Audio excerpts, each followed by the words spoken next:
Welcome to Daily Steps from One Extraordinary Marriage, where we outline simple steps that you can take to have the ultimate marriage adventure. I'm Tony DeLorenzo, your co-host, along with my beautiful wife, Elisa. In today's show, we answer the question, how do you reconcile different needs for affection?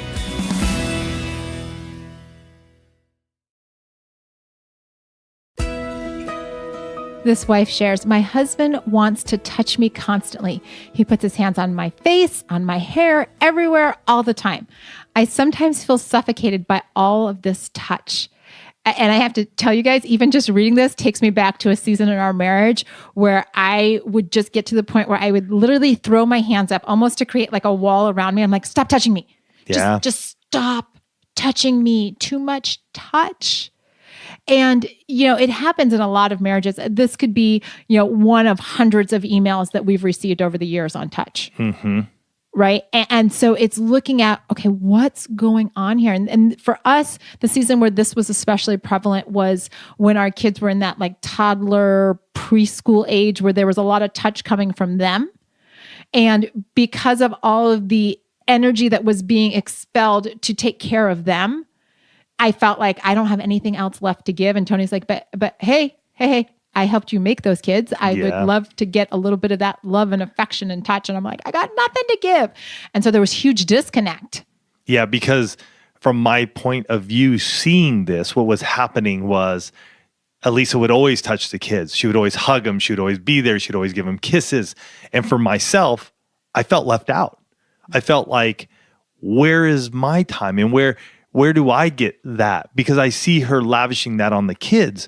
And so where I was coming from was an overreaction of, hey, every chance I get, I'm going to be there. I want to touch you. I want you to know that I'm here.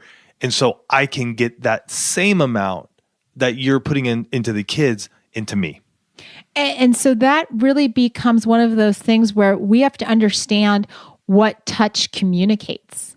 Right? For some people, and maybe you've heard the phrase love language, for some people, touch is their love language. Right. Right? It communicates you see me. It communicates you value me. It communicates that we're connected and that I'm a priority. Mm-hmm. And so we can actually create situations, if that's our spouse's love language, we can create situations where they feel starved.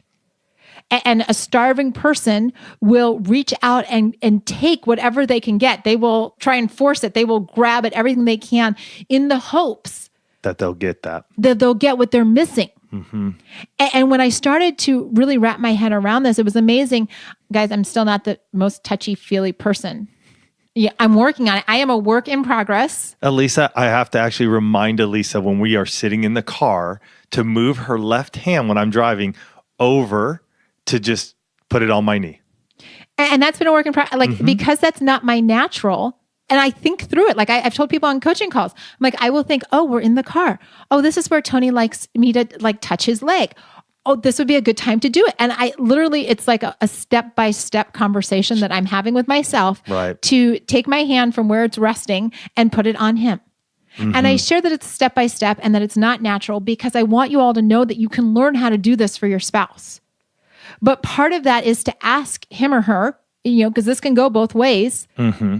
What touches matter to you, right? Because just because Tony likes to have his hand or my hand on his leg does not mean that that's the same touch that your spouse wants. I've got one couple I coach with, and I can't remember if it's the husband or wife because it's been a while since we had this conversation, but whichever one likes to have their forearm rubbed. I wouldn't even think about the forearm, right? I was like, oh, okay. But when we explain that in the coaching session, all of a sudden it's a breakthrough for that couple because they know what touch matters. And then you also need to know, when does your spouse need it most, right? Can they verbalize to you that they've had a rough day or that they're going through something stressful and have you be in a position to go, oh, when they say these types of things, like sometimes I come right out and tell Tony, look, I need a hug. But sometimes like if he needs something from me, he'll be like, it's been really, really stressful. Or just like, I've got a lot on my mind. And that to me, it's not like a code word. It's not like he's trying to like drop hints. I just know that when he's stressed, touch matters.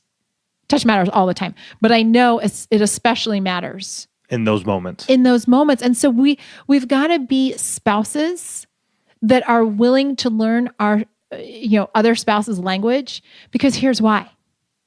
A person that feels fulfilled, if we go back to that starving analogy, a person that needs fulfilled will actually be content because they know that there's a regular source of that food, of that energy. When I started engaging with Tony when it came to touch, I was willing to make that effort to meet him where he was at. It was amazing how much less I felt like, oh my gosh, stop touching me, because we had bridged that gap. But it wasn't until I was willing to step into that place to say, okay, what happens if I actually give him more touch instead of him always like taking more touch? You've got to be willing. We received an email a while back from a wife who said, once I figured out that my husband's love language was touch, I realized that I had to be willing to speak his language, and it's made all the difference in our marriage. For more information on this topic, check out oneextraordinarymarriage.com/360.